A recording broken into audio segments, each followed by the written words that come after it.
Hi. Or I guess, hello again. Yeah. I honestly don't know what to make of any of what I've recorded of myself because it's so spread out and sporadic and random.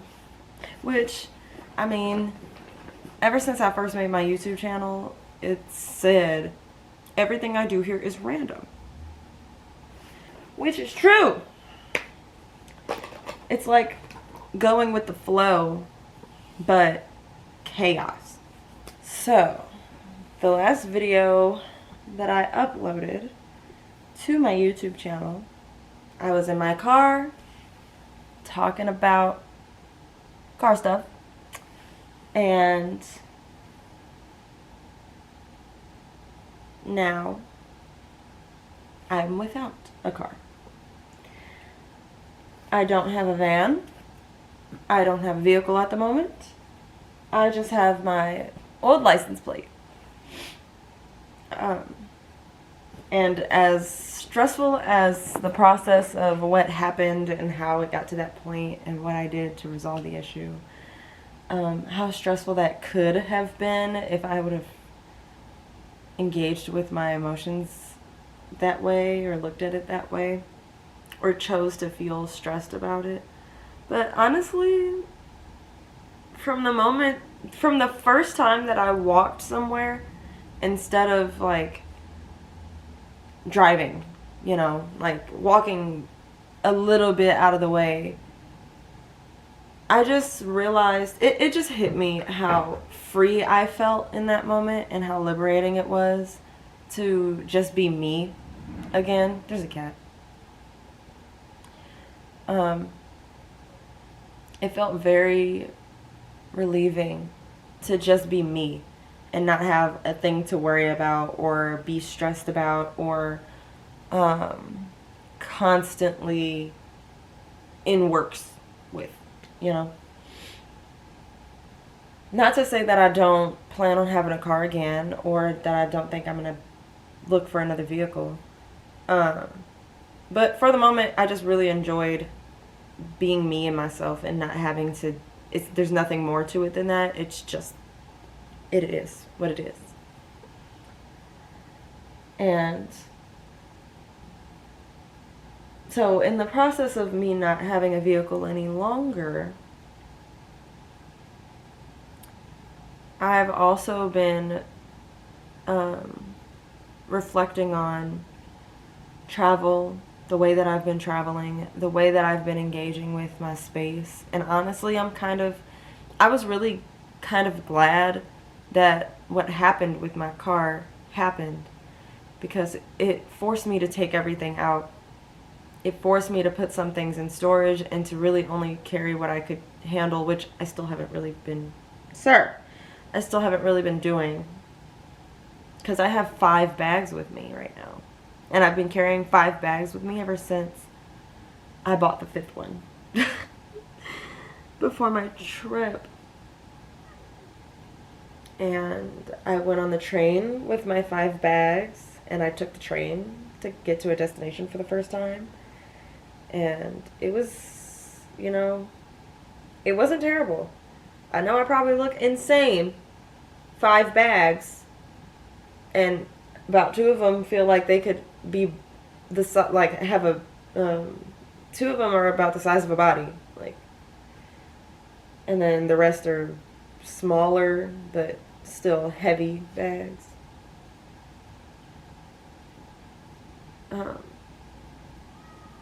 And granted, I made it to my destination and I made it back, and I still have all my stuff and I still have all my bags. However, I've been to like 4, I want to say like 4 or 5, like 4 different locations since not having a vehicle. Like 5 different locations since not having a vehicle and having all of my bags, right? And getting around in that time has also kind of opened my eyes to how I travel, how I've been traveling. This is not even the amount of stuff that I was carrying with me in my car. So it's really kind of opened my eyes a bit more to the amount of stuff that I have with me and the amount of stuff that I am holding on to. Really is what it is. We're breaking it down to a lot of my lessons are lessons of letting go and lessons of detachment. So, yeah. I've been going through this yo-yoing with getting rid of my clothes and keeping my clothes and wearing clothes that I feel good in and wearing clothes that look good on my body, and just, wearing clothes that can accommodate my weight changing very frequently. And those are just kind of the things I've been juggling with right now. Oh, and also wearing natural materials and fibers instead of synthetic plastic ones. And so that's what I've been juggling right now with a lot of the things that I've been carrying since the no car. I overall just have a lot of big things in myself, outside of myself, with big things that emerge from me. So instead of trying to put myself in the mindset of I'm going to have literally nothing, I'm trying to put myself in the mindset of just actually being dedicated to what I want. Stop making excuses for what doesn't fit in that. Not necessarily what I don't want, but just it doesn't really fit what I want. That won't really contribute to what I want, and that, keep me in a stagnant place.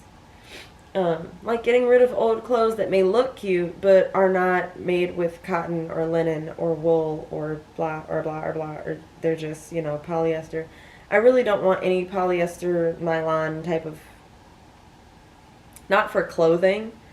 I do think that man-made and synthetic materials can or may have a space in a particular environment, but for clothing, especially for clothing like you're wearing all day, you're wearing in the heat, you're wearing in the cold, you're wearing on your private areas that are constantly touching your skin, like bras and underwear and socks, that are always keeping a contact with you. I just would prefer for a majority of my things to be natural materials. There was a point when I was about 18, someone asked me what my religious beliefs were. And instead of saying nothing, or I don't have them, I just said I'm a naturalist. And I didn't really know what it was. I didn't really know if that was a thing or not. I just kind of used that word structure to kind of, like a one-word explanation. I'm a naturalist. I like my shit natural, okay? So, as I've evolved from being 18 to where I am now, I've continued to see evidence of that really being true for me. Like the things that I believe, the values that I have, the practices that I engage in, I have, yeah, I'm a naturalist, for sure. Everything that I do ever since my first engagement with being zero waste, being a minimalist, eating whole foods, not necessarily a raw food diet, but whole foods like vegetables, fruits, natural produce, not so much things that are processed like crackers and cookies and, not so much canned food, not so much prepackaged food, not so much prepared food, and really just, I see myself taking a turn doing canning and dehydrating foods and creating shelf sustainability and things without, using all these preservatives and things like that,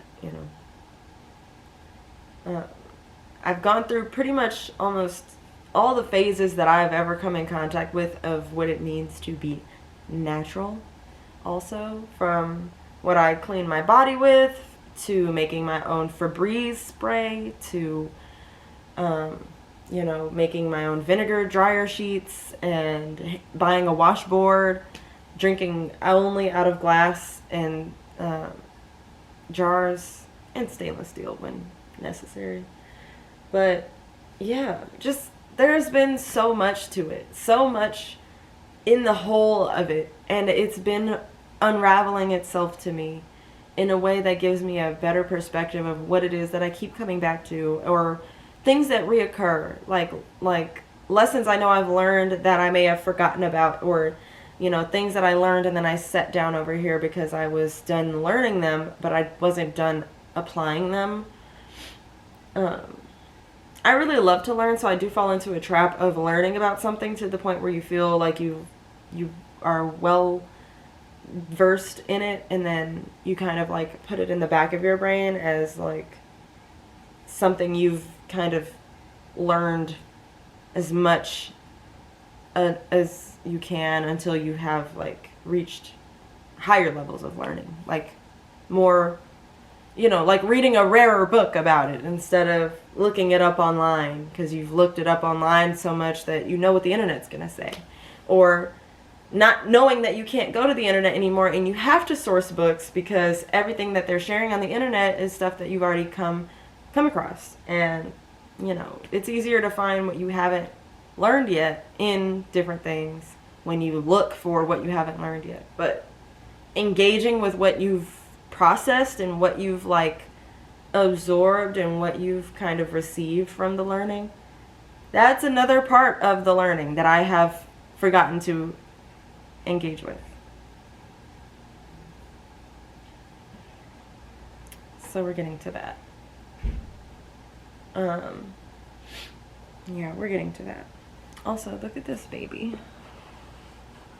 Look at this baby. He really wants to be seen. You gonna go to sleep? Okay. Ugh. But yeah.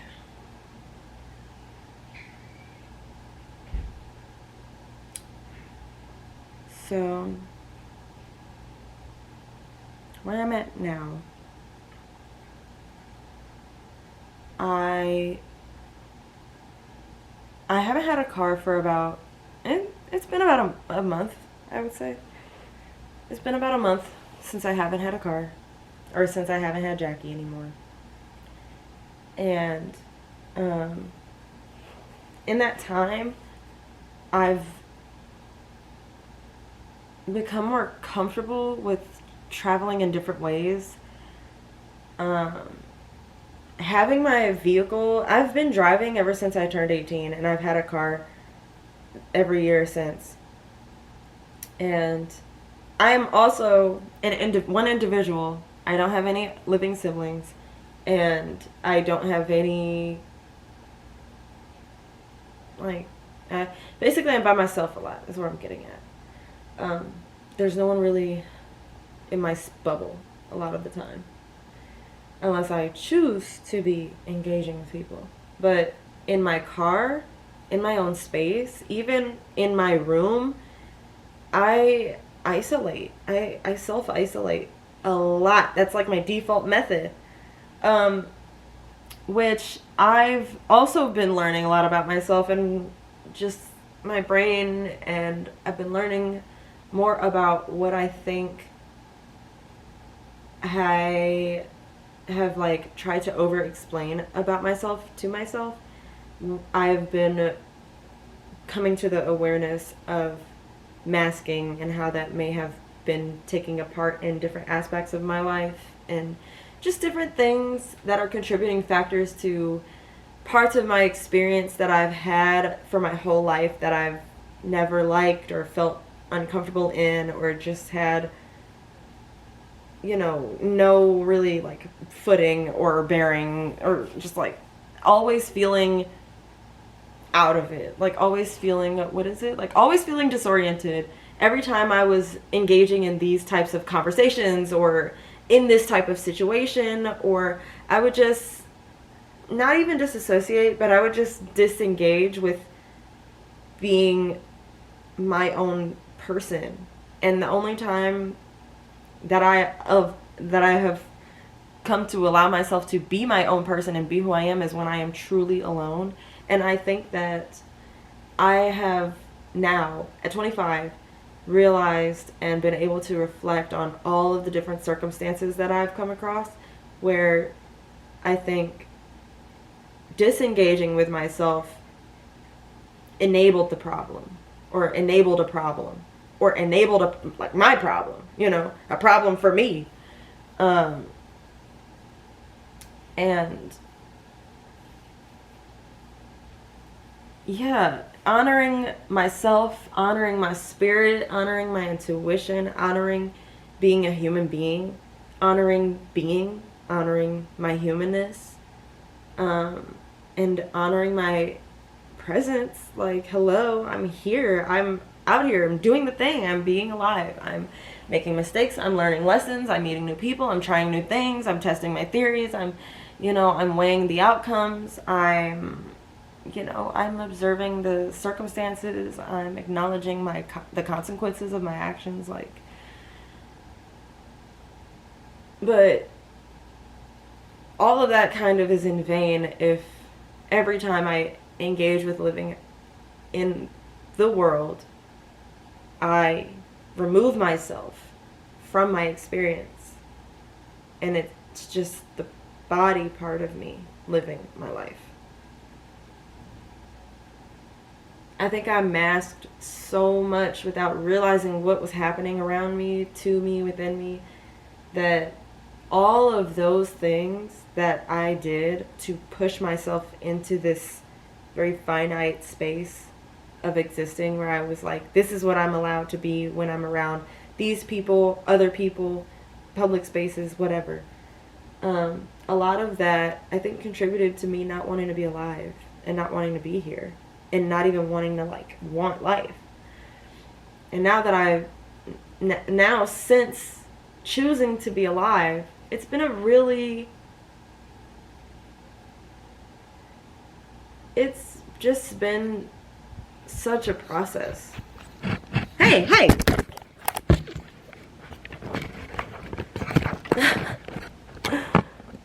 You butthead.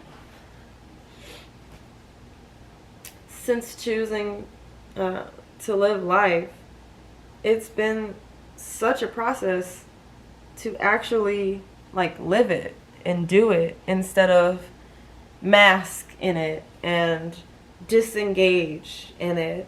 And when doing that, it doesn't get you any further. It doesn't propel you into a better place. It re-enables and re-engages all the shit part of it. That's the part where you have to retrain the habit. You have to redo the habit. You have to override the system, what it is that you did and what it is that you thought that you did to be okay. Oh my god, that's the part where they're you have to unlearn it. Because in real time, it's okay, well, am I going to honor my experience in real time? Am I going to say what I think? Am I going to be who I am? Am I going to feel how I feel in real time around other people? Or am I going to lie about it or hide about it or feel ashamed later?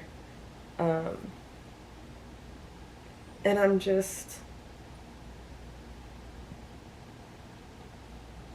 Honestly, I feel like I could do it a little test now. If I react to, or if I respond in certain ways, I kind of feel like I know what type of reaction I'm going to get from my body or from myself.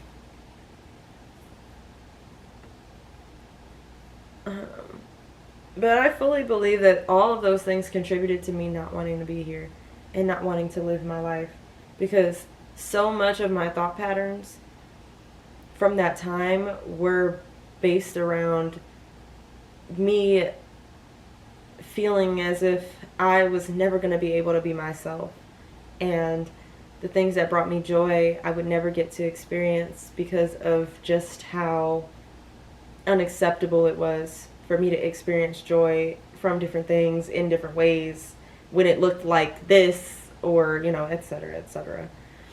And through radical acceptance of what the fuck I really want and how it is that I really feel, I've come to the place of being I deserve to live my life. I didn't choose to live so that I could debate whether or not I should. um, when I made the decision to be here, I decided that I was going to do it in a way that I felt good about, that I felt joy in, that I could experience what I really desire, in my world, from myself, with others. And I think I'm getting back to, not even getting back to, but I'm definitely getting back to that space of, at the time I didn't realize I was unmasking. I was just violently rejecting everything that I had ever told myself, been told, or been taught of how to be, and, how to blah, blah, blah, anything. Like, I just removed all of me from all of that. And I started from scratch. And now, I don't have to start from scratch. I did a lot of the work. I just need to trust myself now. I need to trust myself. And I need to give myself the opportunity to be trustworthy instead of giving myself the chance to fall out with me again, to have a bad rapport with me. I need to build up trust with myself so much. Like, in real life, internally, I need to build up my trust. I need to build up the part of me that knows that I am going to show up. And not the part of me that knows, or not the part of me that believes that I might not if this happens, or I might not if that happens, or I can't if I don't this or that. Like, no, the part of me that's 100% going to give myself the chance, even in the shittiest of circumstances, and also give me the grace. So, in part of the experience of me potentially looking for a new vehicle in the future, I want to give myself the biggest opportunity to actually experience joy in that. And so much of that comes from putting my money where my mouth is, right? So instead of saying I'm going to do minimalism, I'm going to be a minimalist, I'm going to wear natural fibers, not even I'm going to be a minimalist, but like, I adopt a few minimalism practices. I thought I might try to make a capsule wardrobe, but I don't know if that's for me. I like spontaneousness. I also like to switch out my closet a lot, so I think I might be more of a resale, thrifty, buying things intentionally for the longevity, for the quality, and for the purpose of them type of thing. I really want to have a small wardrobe that I can add things to and then, like, put back in the closet, per se. Yeah. But instead of, like, keeping all of the clothes, just, like, recycling them in the community by taking them to the thrift store. I mean, or going to a clothes swap, or doing a clothes drive, or donating them, or giving them away for free. Shit. There's plenty of people with kids right now that will grow up and want clothes. I think the biggest fall that we have in our modern society, as far as the amount of modern day trash we make, is that for clothes, right? You know how they say styles come back? Well, the styles come back, but they come back brand new. And then the people who like them buy them no matter what, buy brand new, vintage, old, reused, whatever.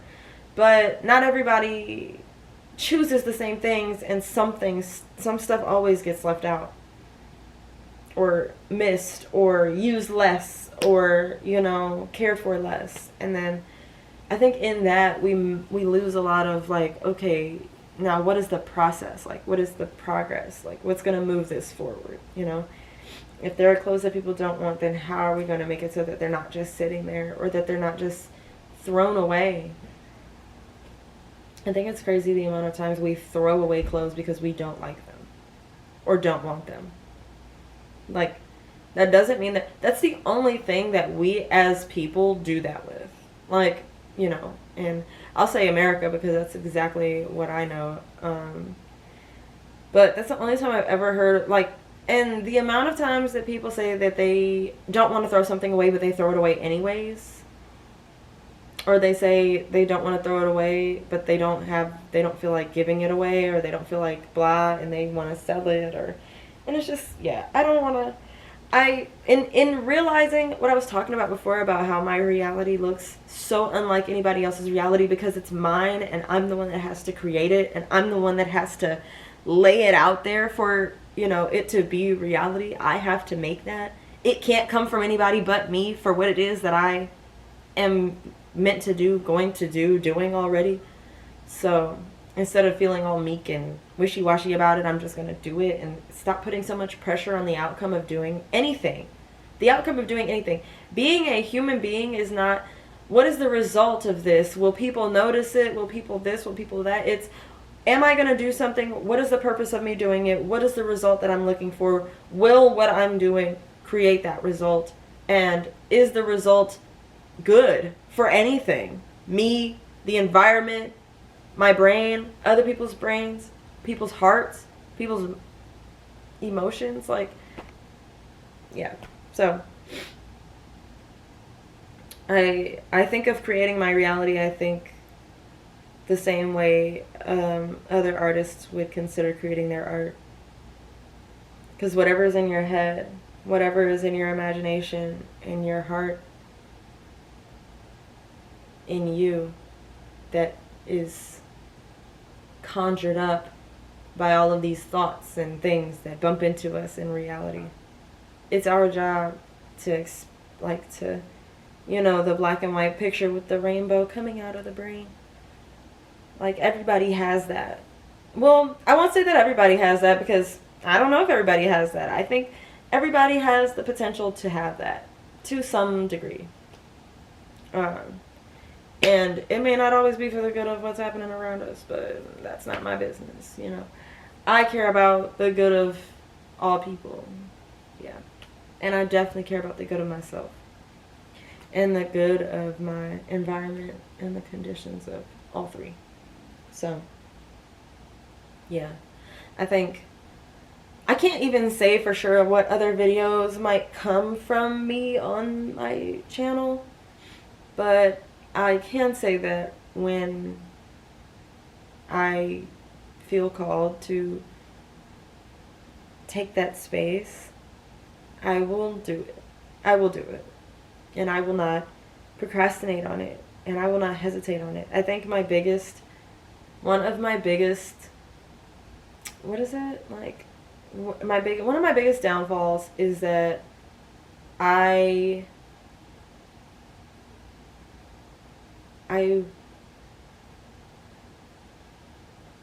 take my time. I wait. I hesitate. Procrastinate. Yeah. I wait. And I let things linger. Or I let them hang in the air for too long. And I create a drought within myself from what it is that I have. It feels like a drought for everything that I could create, for all that it is that's built up inside of me, all the ideas that I have, all the things that I want to see happen, all of the things that I want to make and do for the reasons I want to make and do them. It feels like I deprive myself when I wait. And I wait. Because I've noticed a few things manifest or take shape outside of me that are maybe an idea that I had a really long time ago, but it took a while for it to come up outside of me. And if I actually engage with my fire inside of me, things manifest very quickly for me. They happen very fast. And I have been totally absent in the part of my life that is taking time. And that is my time. And there have been moments where I've gotten it together, and then something will happen, and I lose it. But I really want to give myself the chance to succeed. I really want to give myself the opportunity to really do something bigger.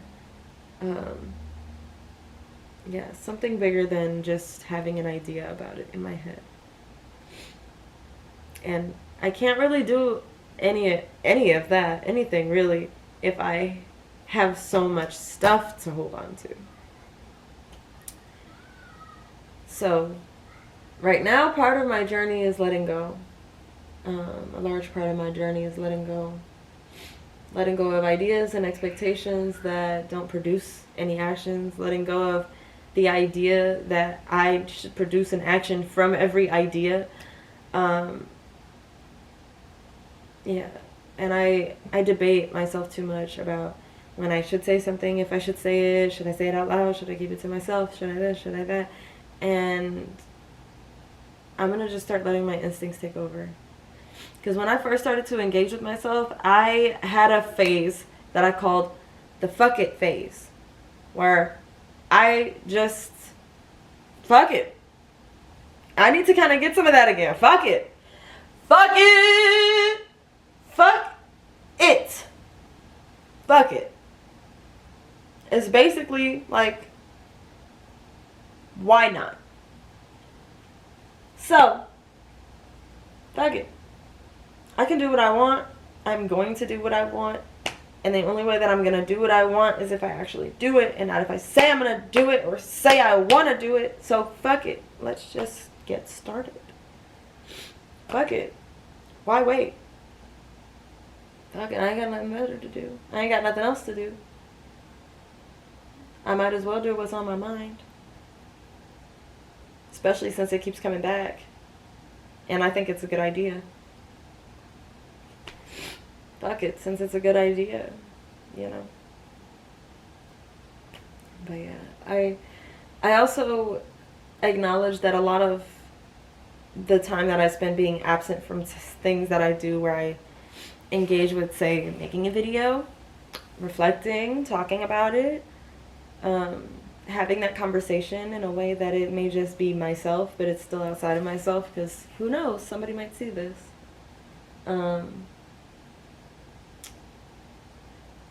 Yeah, it's time. It's time.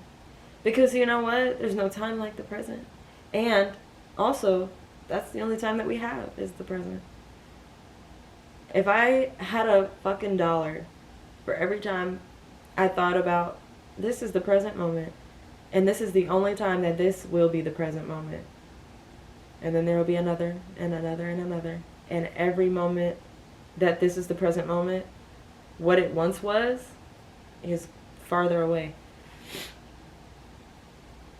And it's a lot of time that I spent lingering on things and having ideas and wanting things and wanting more for me, and not ever actually using my time wisely and giving myself a fucking winning chance to actually get there and have it. You know, I need to work on my self-discipline. I need to work on my impulse control.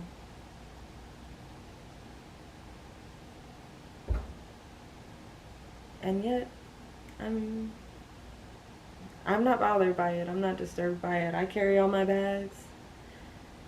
I get to where I gotta go. But I take things out every now and then, and I let them go. And whether I'm thinking about it or not, the bags get lighter, and it becomes less. And I have room for more space, more comfort, more ease, than I do for stuff and clothes and things. You know, I do model. I'm a photographer, and I have a business. I create art, and I do many, many things. Many, many hobbies. And part of my curse is carrying them all with me. But also, I think in this country, in America, you really lose sight of how much what you want actually already exists out there. We don't have to create it. So much of what we want is just there, and all we have to do is go there. instead of just wanting to go there. We just have to go there. You know, nobody needs to buy a kiln or buy a spinning wheel or, you know, do all this stuff just so that you can make pottery, just so that you can roller skate, just so that you can paint, just so that you can take a picture. You know, you don't have to go through all these steps to do what it is that you really want to do.